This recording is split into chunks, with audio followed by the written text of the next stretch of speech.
is but a sleep and a forgetting, the poet Wordsworth wrote.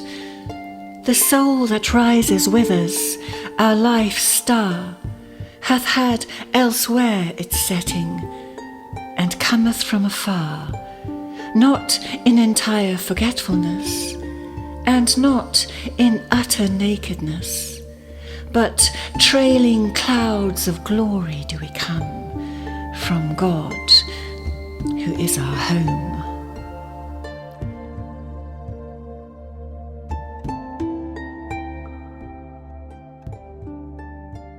In literature, the world over, the child is a symbol of divinity.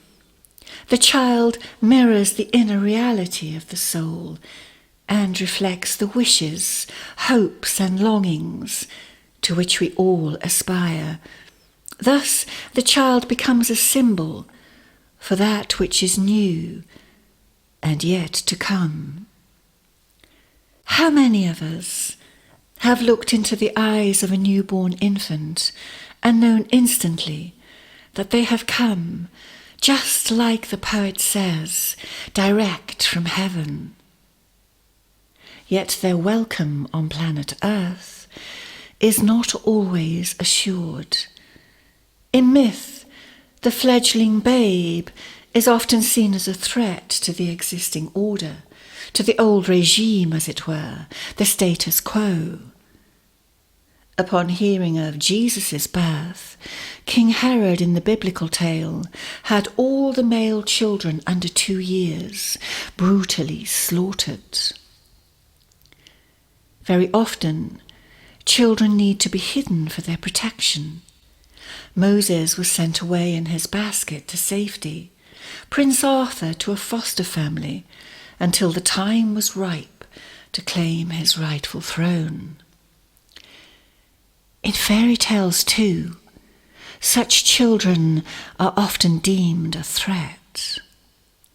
Even those who were once loved and cherished find themselves abruptly banished from the warmth and protection of home when a parent dies. They are thereafter neglected, imprisoned, diminished in status, or sent away into the forest in the hope that they might be lost and never return. I wonder which fairy tale comes to mind when we speak of such banishments. It's an interesting question, more than we may first imagine. For the tales that resonate most strongly are those that tell us most about ourselves and our own early woundings. We all know Cinderella and Snow White, Hansel and Gretel, Red Riding Hood and the 6 Swans. Then there's Vasilisa, the Russian tale, and the Irish Children of Lear, to mention but a few. All featuring some kind of wicked stepmother figure.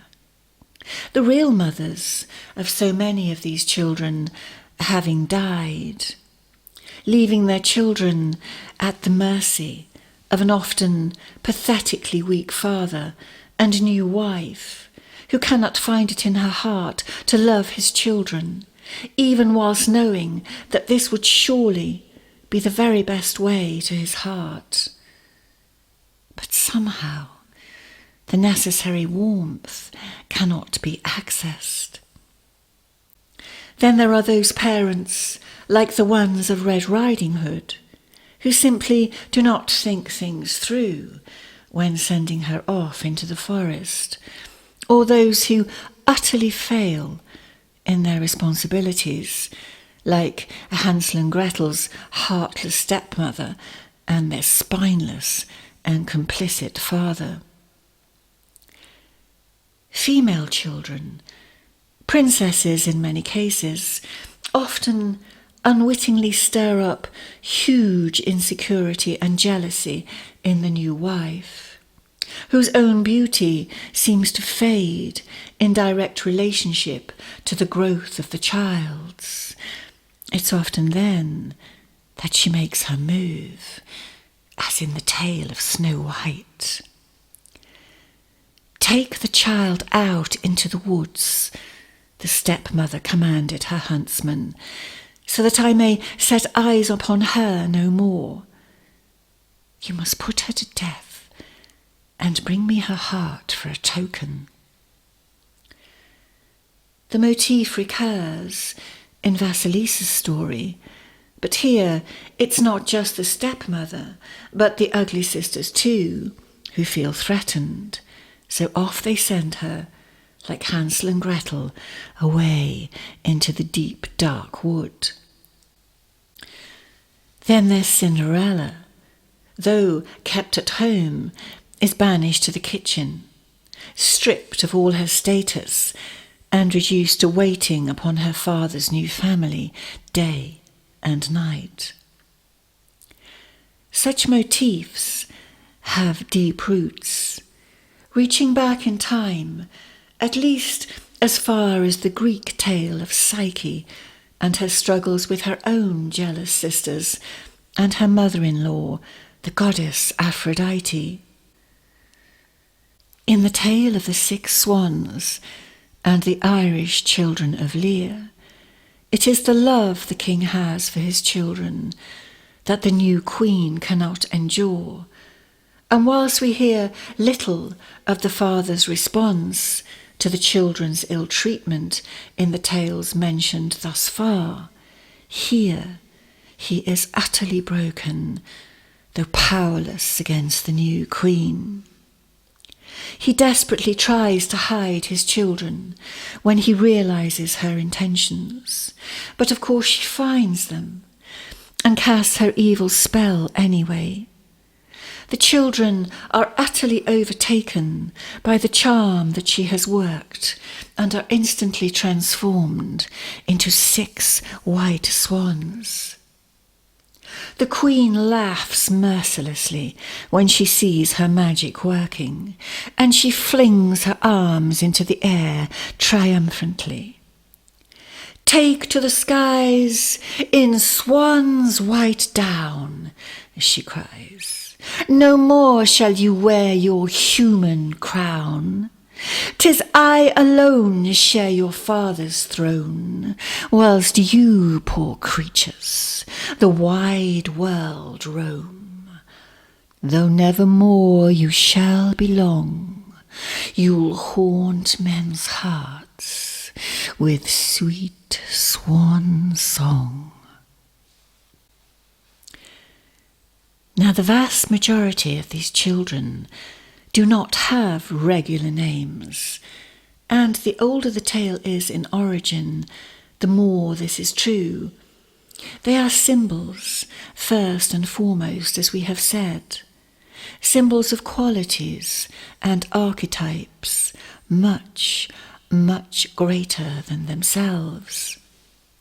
And by far, one of the greatest archetypes represented is innocence, so pure and untainted, open-hearted, kind, and full of wonder, beautiful by name and beautiful by nature, as in Vasilisa's case, and without thought or care for outward things.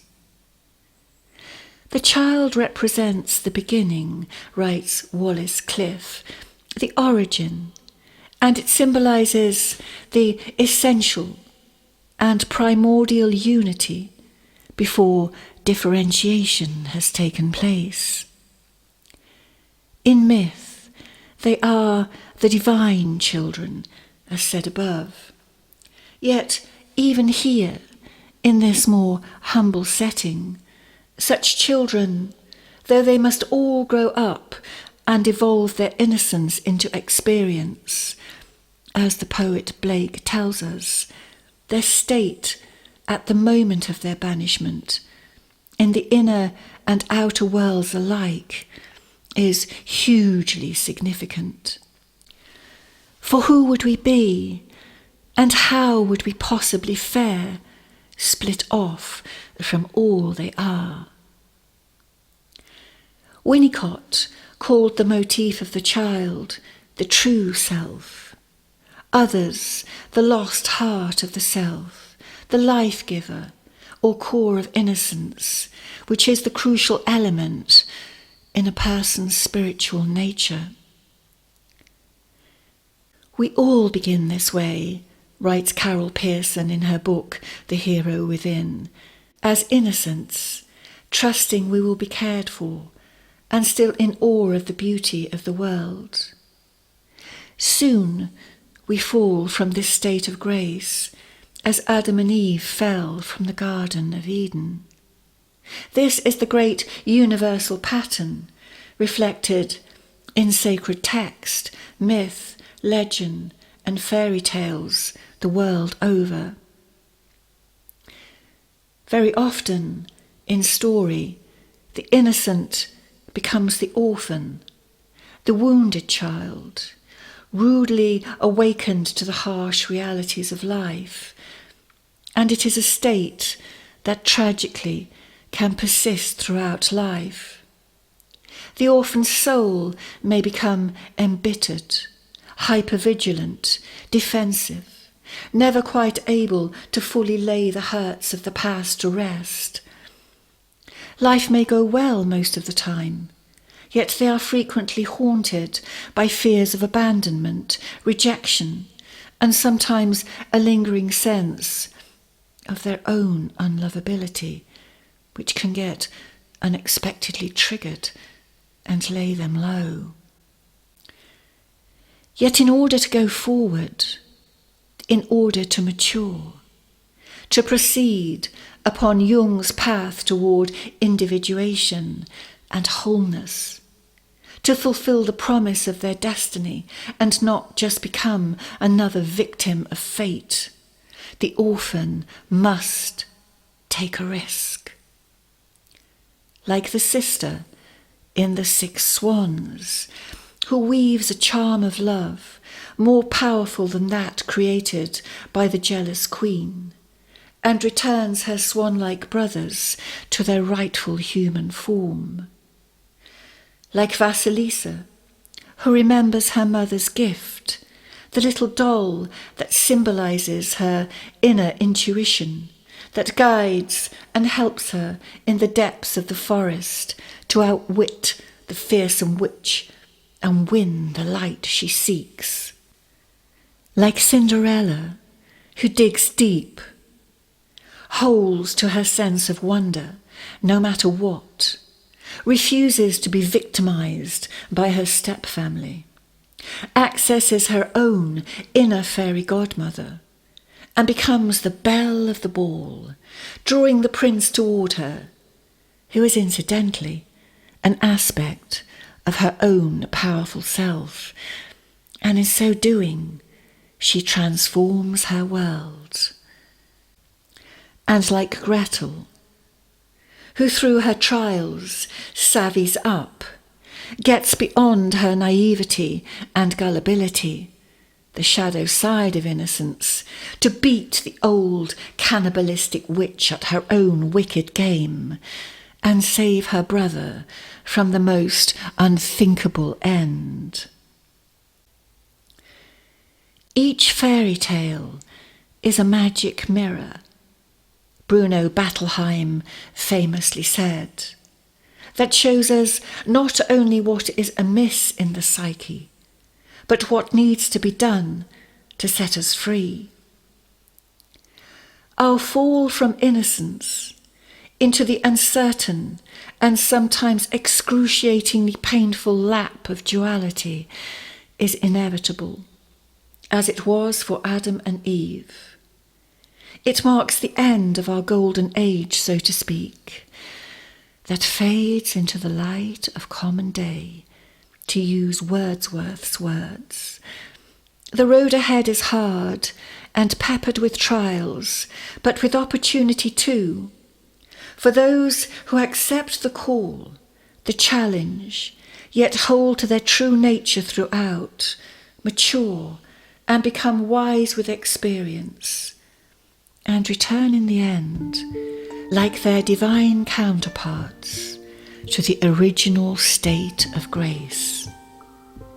The beginning and the end then merge, we are told, like a perfect circle completing, and in the blink of an eye, at life's close, and until the next time, we come home to the light beyond light, to the bliss and unity beyond this mortal realm.